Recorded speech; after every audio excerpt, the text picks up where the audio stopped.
Maduro, we don't recognize him as the legitimate leader of Venezuela. What we recognize him as the head of a drug cartel who's been indicted by the U.S. Justice Department. And so I sort of view this as a pretty elaborate but necessary law enforcement operation. They indicted a guy. They arrested a guy. He's going to go to court. I suspect he'll be convicted because the evidence against him and his wife and the rest of that regime is pretty unassailable. I'm anxious to see what happens next. The vice president down there, the lady who's taking over, is a hardcore socialist, and some people say, she's really been one of the main powers behind the cartel down there.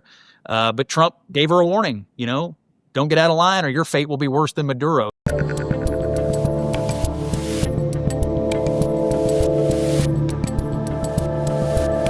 All right, so let's dive into some of the issues of the day that undoubtedly you'll be discussing on CNN this week. So, of course, we'll get to the Minnesota thing in a second. But, of course, the big thing is the Venezuela situation. And Maduro is now sitting in somewhere in New York City in a likely very poorly lit room, not happy. This seems all good to me. I see no downside to what has happened here. What do you make of the whole situation? Yeah, I'm largely with you on it. And again, Trump, the competence of this is amazing. Whether it's been his engagement in the Middle East, we saw the military go into Iran and take out the nuclear weapons, and they never even knew we were there. We go into Venezuela and we arrest a fugitive from justice in 90 minutes. And no American soldiers. On a military base with nobody getting injured. It's crazy. I mean, the competence of this, of Trump, of Rubio, of General Kane, I mean, all these guys are showing what strong and competent American leadership can do. So I think that's great. And of course, you juxtapose that against what we saw during Biden. The major military operation during Biden was the incompetent, chaotic, and embarrassing pullout from Afghanistan. We just don't operate that way under Donald Trump. I think the whole Monroe Doctrine or Monroe Doctrine they're talking about, policing our own hemisphere, that's a good thing because guess what? China and Russia were down there mucking around in Venezuela and they weren't on vacation. They were down there because of oil and other reasons. They'd like to have a presence in the Western Hemisphere, and these are our enemies. We just can't allow it. And so I think from a foreign policy perspective, from an economic perspective, the whole war on drugs, which I fully support, it was a narco-terrorist state. And Maduro, we don't recognize him as the legitimate leader of Venezuela. What we recognize him as the head of a drug cartel who's been indicted by the U.S. Justice Department. And so I sort of view this as a pretty elaborate but necessary law enforcement operation. They indicted a guy. They arrested a guy. He's going to go to court. I suspect he'll be convicted because the evidence against him and his wife and the rest of that regime is pretty unassailable. I'm anxious to see what happens next. The vice president down there, the lady who's taking over, is a hardcore socialist. And some people say, she's really been one of the main powers behind the cartel down there. But Trump gave her a warning, don't get out of line or your fate will be worse than Maduro. So I'm like everybody else. I'm anxious to see how the remaining Venezuelan regime operates at this point. So it seems pretty obvious to me that when Trump does anything, you're going to get the obvious kind of leftist reaction to it. It doesn't matter what it is. They're just going to take the opposite approach. So, okay, so they're out on the street saying hands off Venezuela. The more libertarian part of the right that seems to never want America to do anything, to me, it seems that they can't believe that we are competent again. What do you make of that?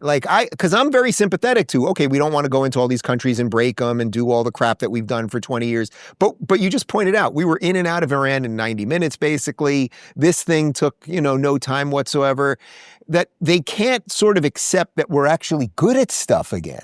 I totally agree with that sentiment. They came to believe that if the government was doing something, it must be wrong or it must be handled incorrectly.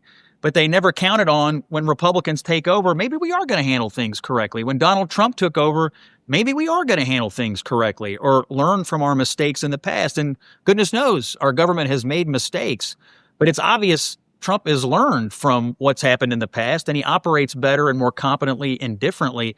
Why can't you give him the benefit of the doubt? For the people who sort of doubt all this and try to poo-poo it or, do what they're doing, it's almost like they never really supported the idea of Trump in the first place. I mean, here's the thing. I voted for Trump 3 times because I thought he'd be a better president and more competent than the alternative. Did you not think that? I did. I mean, that's why I voted for him. And I'm largely happy with the results of it, particularly on this stuff. It's very competent. And so I get the feeling there's some people out there who, A, never really thought Trump was going to be a competent actor. They were wrong about that. And B, I also think there are people who wanted to ascribe their own isolationist views to Trump, and they're mad at him because he won't do it. He's not an isolationist. He's not an adventurist, but he's for smart engagement. Did it make sense to take out the nukes in Iran? Yes. Did it make sense to get the living hostages home? Yes. Did it make sense to get rid of an illegitimate dictator who was ruining things in our own backyard? Yes. But that doesn't mean we're in any forever wars. I mean, a lot of people have predicted World War III and all this calamity.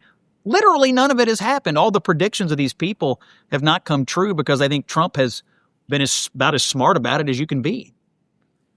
Is that sort of proving the horseshoe theory of politics to you in real time? I mean, Tucker was screaming about World War III during the Iran thing. Again, it ended quicker than it started, basically.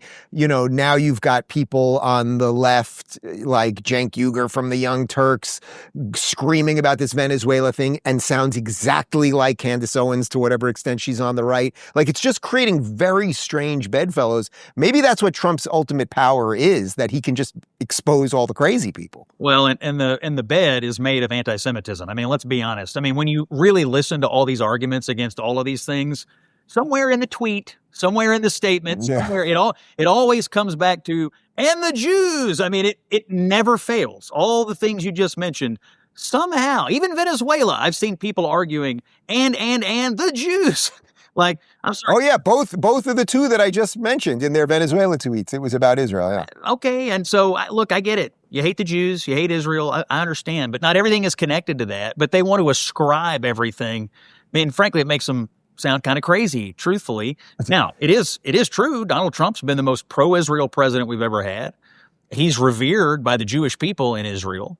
And I think he's done right by our country in strengthening that alliance and also being one of the strongest advocates against anti-Semitism we've ever had in this country. And so all those things are correct, by the way. I don't know what would be incorrect about standing strong with a Democratic ally and standing against, sort of one of the world's oldest hatreds that tends to be the base of a great many of the conspiracy theories that infect our politics. Trump's been great on it, but they all wanted him to fall in line with their point of view.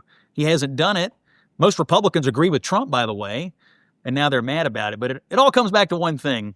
The Jews, Israel, the Jews, Israel. It's just time and again, that's where they wind up. And I don't know, I think it's kind of discrediting when you're trying to argue about Venezuela and you wind up arguing about Israel. It pretty much shows where you are.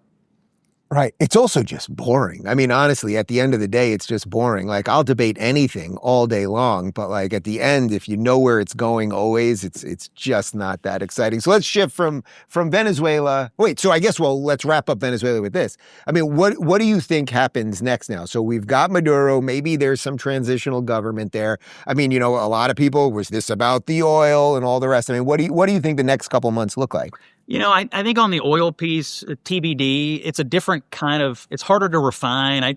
It's people arguing this is about oil. I mean, Trump has acknowledged that some of this is about oil. They did appropriate American property down there, and they have had oil flowing out that was under sanctions. So all that is correct. What we do with that oil or what happens to it, I'm less sure of, and I'm less sure of what it will do to affect energy markets. I do know this.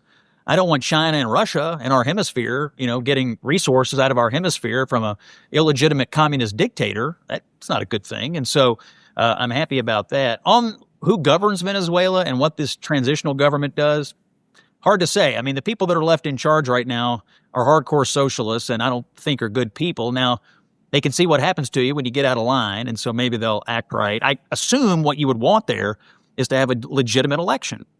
And they previously did have a legitimate election in Venezuela that Maduro then stole and, has used it as an excuse to run the country. So if you had a legitimate election there, my suspicion is the people in Venezuela would love to throw off the yoke of these socialist oppressors and get themselves a legitimate government that stands up for the people of Venezuela, that, by the way, would then probably be an ally to the United States, as opposed to what they have now, which is an ally of China and Russia and Iran, which we don't want in our backyard.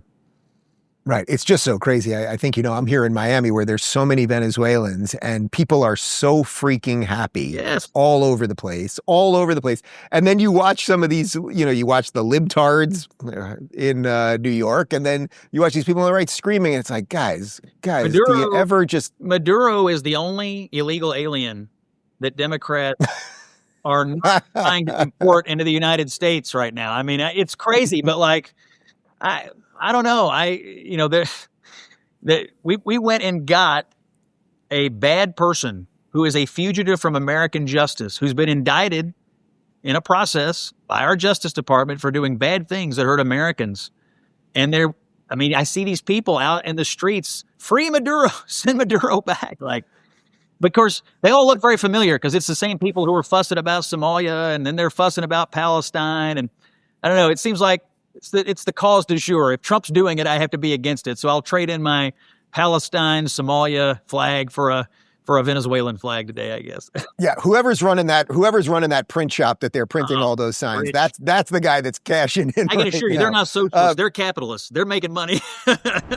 If you're craving more honest and thoughtful conversations about politics, check out our politics playlist right here. And if you don't want to miss any future videos, make sure to subscribe and hit that notification bell.